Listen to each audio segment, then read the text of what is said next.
આજના વિડીયોમાં વાત કરવાના છે કે તમે આ પ્રકારનું થંબનેલ છે એ કેવી રીતે બનાવી શકો છો, કયા કયા ફોટાનો તમારે યુઝ કરવાનો છે।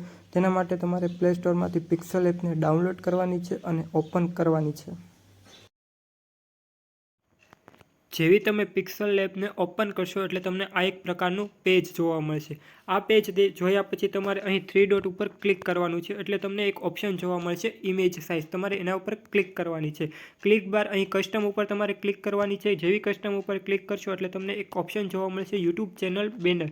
તો તમારે એના ઉપર ક્લિક કરવાની છે અને એના સાઇઝનું એક પેજ છે એ તમારે એના સાઇઝનું પેજ એક સાઇઝ સિલેક્ટ કરી લેવાનું છે। એટલું કર્યા બાદ તમારે ગેલેરીમાંથી અથવા તો મારા વિડીયોના ડિસ્ક્રિપ્શનમાંથી તમને 4 ફોટા અથવા તો મટીરિયલ છે એ મળી જશે, જે તમારે ડાઉનલોડ કરવાનું છે। ડાઉનલોડ કર્યા બાદ તમારે અહીં પ્લસ ઉપર ક્લિક કરવાનું છે।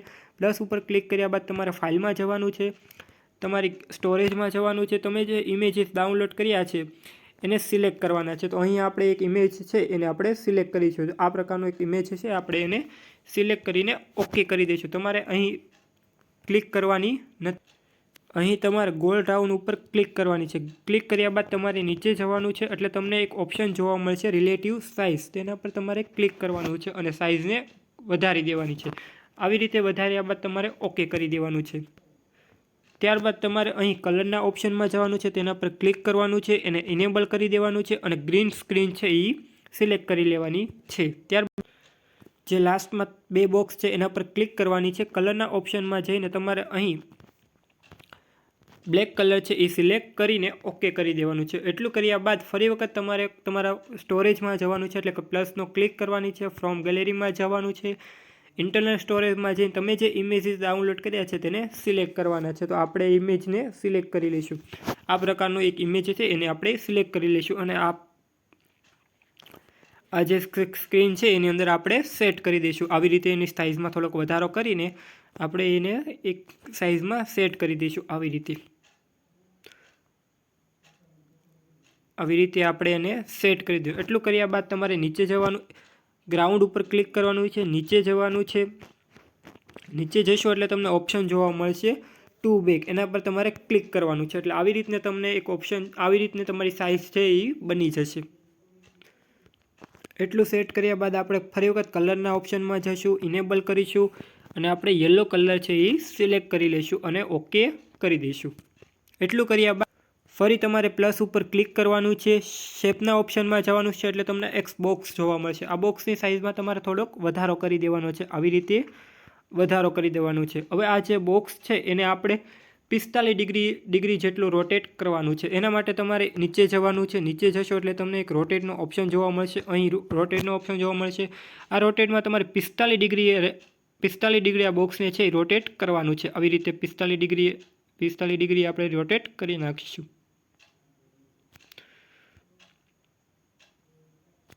અને ઓકે કરી દઈશું। આવી રીતે રોટેટ કર્યા બાદ તમારા બોક્સને આવી રીતે અહીંયા સેટ કરી દેવાનું છે, આવી રીતે સેટ કરવાનું છે। ત્યારબાદ તમારે અહીં નીચે જવાનું, ઉપર જવાનું છે। ઉપર તમને એક ઓપ્શન જોવા મળશે ટુ બેક, આવી રીતે ઓપ્શન છે એને સિલેક્ટ કરી લેવાનું છે। ત્યારબાદ આપણે આ જે ફાઇલ છે, બોક્સ છે એને સારી રીતે આપણે ઇમેજીસમાં ગોઠવી દઈશું, આવી રીતે ગોઠવી દઈશું અને ઓકે કરી નાખશું। ત્યારબાદ આપણે લેયરમાં જઈને આ બધા જ બોક્સને છે ને લોક કરી દઈશું, જેનાથી પોતાની સાઇઝ ઉપરથી અથવા તો પોતાની પોઝિશન ઉપરથી હલે નહીં, તે રીતે આપણે એને લોક કરી દઈશું। ત્યારબાદ તમારે ફરી વખત પ્લસના આઇકનમાં જવાનું છે, ફ્રોમ ગેલેરીમાં જવાનું છે, તમે જે ઇમેજીસ અથવા તો ફોટો મૂકવા માંગો છો એને સિલેક્ટ કરવાનો છે। તો આપણે ફાઇલ મેનેજરમાં જઈશું, જે આપણે ઇમેજ મૂકવા માંગીએ છીએ એને સિલેક્ટ કરીશું, ઓકે કરીશું। તેની સાઇઝમાં થોડોક ઘટાડો કરી દઈશું, જેનાથી આ જે નાની લાઇન છે એની અંદર સેટ થઈ શકે એવી રીતે આપણે એને ગોઠવી દઈશું। આવી રીતે આપણે એને ઇમેજીસને ગોઠવી દઈશું અને ઓકે દઈશું। ત્યારબાદ નીચે થોડોક જઈશું, 2 બ્લોક ઉપર ક્લિક કરીશું, નીચે થોડાક જઈશું, આ ઇમેજીસને સિલેક્ટ કરીશું, નીચે થોડાક જઈશું એટલે આપણને એક ઓપ્શન જોવા મળે છે સ્ટ્રોક, એને આપણે ઇનેબલ કરી દઈશું, એની સાઇઝમાં થોડોક વધારો કરી દઈશું, ત્યારબાદ ઓકે કરી દઈશું। ત્યારબાદ નીચે જઈશું, નીચે જશો એટલે તમને એક ઓપ્શન જોવા મળશે શેડોનો, એના ઉપર આપણે ક્લિક કરીશું, એને ઇનેબલ કરી દઈશું, એનો કલરને બ્લેક કરી દઈશું અને એની સાઇઝમાં થોડોક વધારો કરી દઈશું। આવી રીતે થોડોક આપણે વધારો કરી દઈશું અને ઓકે કરી દઈશું। આ રીતે ઇમેજ છે આપણે એને ગોઠવી નાખીશું। એટલું થયા બાદ તમારે ફરી વખત પ્લસના આઇકન ઉપર ક્લિક કરવાનું છે, ટેક્સ્ટમાં જવાનું છે, તમે જે ચેનલનું નામ છે એ ચેનલનું નામ અહીં લખવાનું છે. જેમ કે મારી ચેનલનું નામ છે વિવેક, મારી ચેનલનું નામ છે ટીચ વિવેક. તો આવી રીતે હું નામને સેટ કરી દઈશ. નામને અહીં આપણે સેટ કરી દઈશું. આવી રીતને આપણે નામ છે એને થોડોક સેટ કરી દઈશું એટલે આપણું ફોલ્ડર છે એ સારી રીતે ગોઠવી શકાય. આપણે નામને છે એક લાઇનમાં ગોઠવી શકાય. ત્યારબાદ તમારે ફ્રન્ટ સાઇઝમાં છે એમાં અદલા બદલી કરી શકાય. ફ્રન્ટમાં જઈશું, ફ્રન્ટને આપણે સારી ફ્રન્ટ છે એને સિલેક્ટ કરી લઈશું. નિવિસમાં જઈ ઓકે કરી દઈશું.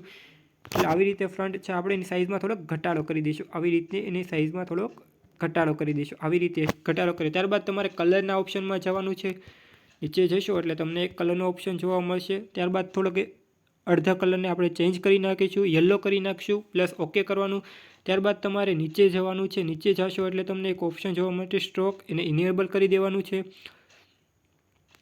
ઓકે કરી દેવાનું છે. ત્યારબાદ તમારે નીચે જવાનું છે. નીચે જશો એટલે તમને એક શેડોનો ઓપ્શન જોવા મળશે, એને ઇનેબલ કરી દેવાનું છે અને એની સાઇઝમાં થોડોક પણ આપણે વધારો કરી દેવાનો છે. આવી રીતે વધારો કર્યા બાદ તમારે એને ઓકે કરી દેવાનું છે. આવી રીતે ઓકે કરી દેવાનું છે. ત્યારબાદ તમારે ફરી વખત પોતાની ફાઇલ મેનેજરમાં જવાનું છે. ફાઇલ મેનેજરમાં જઈને તમે જે ઇમેજીસ ડાઉનલોડ કર્યા છે, વિડીયોના ડિસ્ક્રિપ્શનમાં વિડીયો અથવા તો ફોટોની લિંક હું તમને આપી દઈશ, તમે ત્યાંથી ડાઉનલોડ કરી લેજો. ત્યારબાદ તમારે જવાનું છે, આ પ્રકારનું ઇમેજીસ છે એને સિલેક્ટ કરી લેવાનું છે, ઓકે કરી દેવાનું છે. ઓકે કર્યા બાદ આ ઇમેજીસને આપણે અહીં સેટ કરી દઈશું. આવી રીતે આપણે ઇમેજીસ છે એને આવી રીતે આપણે સેટ છે એ કરી દઈશું. ત્યારબાદ એને ઓકે કરી દઈશું. આવી રીતે ઇમેજ સેટ કર્યા બાદ આપણે એને ઓકે કરી દઈશું. ત્યારબાદ તમારે ફરી વખત ટેક્સ્ટમાં જવાનું છે. ટેક્સ્ટમાં જઈને અહીં લખવાનું છે ફોલો અસ મી, ફોલો અસ મી અને ઓકે કરી દેવાનું છે. આવી રીતે ઓકે કર્યા બાદ તેને અહીં સેટ કરી દેવાનું છે. આવી રીતે આપણે એને સેટ કરી દઈશું. ત્યારબાદ નીચે જઈશું, એના ફ્રન્ટમાં આપણે બદલી નાખીશું. એના ફ્રન્ટ છે આપણે એને થોડોક બદલી નાખીશું. આવી રીતે નીચે જઈને ઓકે કરી દઈશું. આવી રીતે એનો ફ્રન્ટ છે એને બદલી નાખીશું. ત્યારબાદ નીચે જઈશું, કલરના ઓપ્શનમાં જઈશું. આપણે કલરના ઓપ્શનમાં જઈશું, એના કલરમાં થોડોક કલર છે એને આપણે ચેન્જ કરી નાખીશું. આવી રીતે અલગ અલગ કલર ચેન્જ છે એ કલરને કરી નાખીશું અને ઓકે કરી દઈશું. આવી રીતના કર્યા બાદ તમારે નીચે જવાનું છે. નીચે તમારે એક શેડોનો ઓપ્શન જોવા મળશે, એને ઇનવિઝિબલ કરી દેવાનું છે અને એની સાઇઝમાં થોડોક વધારો કરી દેવાનો છે. ત્યારબાદ સ્ટ્રોકમાં જવાનું છે તમારે, એને પણ આપણે ઇલિઝિબલ કરી દેવાનું છે, એને પણ આપણે ઇનેબલ કરી દેવાનું છે. ત્યારબાદ એની થોડીક સંખ્યામાં વધારો કરી દઈશું. ત્યારબાદ ઓકે કરી દઈશું. એટલું કર્યા બાદ તમારે ફરી વખત ફાઇલના મેનેજરમાં જવાનું છે, ફ્રોમ ગેલેરીમાં જવાનું છે. જે તમે ઇમેજીસ ડાઉનલોડ કર્યા છે તેને ગોતવાના છે. ત્યાં જઈને ફરી વખત તમારે યુટ્યુબનું આવું બેનર છે અથવા તો ફોટો છે તમારે સિલેક્ટ કરીને ઓકે કરવાનું છે. ત્યારબાદ તમારે નીચે આવવાનું છે. આવી રીતે નીચે આવ્યા બાદ તમારે અહીં એને સેટ કરી દેવાનું છે અને ઓકે કરી દેવાનું છે. ત્યારબાદ તમારે ફ્રોમ ગેલેરીમાં ફરી વખત જવાનું છે. ફરી વખત તમારે ફાઇલ મેનેજરમાં જઈને તમારે જે ઇમેજીસ છે તમે જે ડાઉનલોડ કર્યા છે તેના પર તમારે ક્લિક કરવાની છે અને આવી રીતે જે ઇમેજીસ છે તમે ડાઉનલોડ કર્યો છે એને સિલેક્ટ કરીને ઓકે કરી દેવાનું છે. આ ઇમેજીસને આપણે ફાઇલમાં ગોઠવી દઈશું. આવી રીતે એની સાઇઝમાં સ્મોલ કરીને આપણે આવી રીતે એને ગોઠવી દઈશું. ત્યારબાદ ફરી વખત તમારે ફ્રોમ ગેલેરીમાં જવાનું છે, ઇન્ટરનલ સ્ટોરેજમાં જવાનું છે. હું તમને ફોટા આપીશ, તમારે ડાઉનલોડ કરી લેવાના છે. 10 થી 15 જેટલા ફોટા છે તમારે ડાઉનલોડ કરી લેવાના છે, જેનાથી તમને ફોટા ગોતવામાં કોઈ મુશ્કેલી ન પડે. ત્યારબાદ તમારે ફરી વખત એક ફોટો છે એને સિલેક્ટ કરવાનો છે. આવા પ્રકારનો એક તમને જોવા મળશે, એને તમારે સિલેક્ટ કરી લેવાનું છે. સિલેક્ટ કર્યા બાદ તમારે અહીં સાઇઝમાં એને ગોઠવી દેવાનું છે. આવી રીતે થોડીક એની સાઇઝમાં તમે ઘટાડો કરશો એટલે ગોઠવી દેવાનું છે. ત્યારબાદ તમારે પ્લસમાં ગોળ આકારમાં છે એના ક્લિક કરવાની છે, કલર ઉપર જવાનું છે અને કલરને આપણે આવી રીતે ચેન્જ કરી નાખીશું. ત્યારબાદ તમારે ફરી વખત ગેલેરીમાં જવાનું છે, ઇન્ટરનલ સ્ટોરેજમાં જવાનું છે. તમે જે ઇમેજ ડાઉનલોડ કર્યું છે ફરી વખત એ ફાઇલને સિલેક્ટ કરવાની છે, ઓકે કરવાની છે. અહીંથી આપણે ફાઇલને રોટેટ કરી નાખીશું. આવી રીતે રોટેટ કર્યા બાદ ઓકે કરી દઈશું. ત્યારબાદ એની ફાઇલમાં થોડોક ઘટાડો કરી દઈશું. ઇમેજ છે એને થોડોક કમ કરી દઈશું, જેનાથી આ લાઇનમાં છે ઇમેજીસ ગોઠવાય છે. ત્યારબાદ ફરી વખત આપણે કલરના ઓપ્શનમાં જઈશું, ઓકે કરીશું, ઇનેબલ કરીશું અને ઓકે કરી દઈશું. એટલું કર્યા બાદ તમારે ફરી વખત ગેલેરીમાં જવાનું છે. ફરી વખત તમારે એક ફાઇલ ડાઉનલોડ કરવાની છે અથવા તો ઇમેજીસથી તમારે ડાઉનલોડ કરવાનું છે. આવી રીતે નીચે જવાનું છે. આવી રીતે તમારે નીચે જવાનું છે. તમને એક ઇમેજીસ જોવા મળશે. આવી રીતે તમને એક ઇમેજીસ જોવા મળશે. તેને ક્લિક કરવાની છે અને ઓકે કરવાની છે. હવે આ જે બોક્સ છે એની અંદર તમારે આ ગ્રીન આ લાઇન છે દેખાય છે બ્લેક કલરની, એને આખીને આપણે એડજસ્ટ કરી લેવાની છે. એટલે કે આવી રીતે તમારે લાઇન છે એને થોડીક આવી રીતે એડજસ્ટ કરી લેવાની છે. ઉપરથી સંપૂર્ણ રીતે લાઇન સમાઈ જાય તેવી રીતે તમારે એને આવી રીતે એડજસ્ટ કરી લેવાની છે, જેનાથી લાઇન છે એ સંપૂર્ણ રીતે આવી રીતે ગોઠવાઈ જાય. જે આપણું બેનર છે એની અંદર આવી જાય એ રીતે તમારે આવી રીતે બેનરને કરી દેવાનું છે અને ત્યારબાદ ઓકે કરી દેવાનું છે. એટલું કર્યા બાદ તમારે લેયર ઉપર ક્લિક કરવાનું છે. બધા ઉપર આપણે લોક લગાડી દેવાનો છે. બધા જ ઉપર આપણે લોક લગાડી દેવાનો છે. લોક લગાવ્યા બાદ તમારે લેયર ઉપર ફરી વખત લેયર ઉપર ક્લિક કરવાનું છે.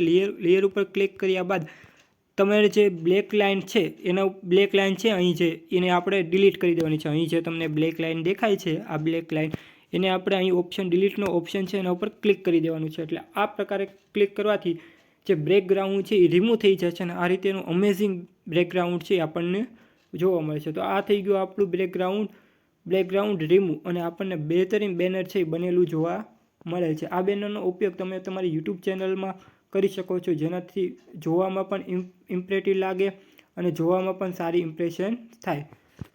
તો થેન્ક યુ.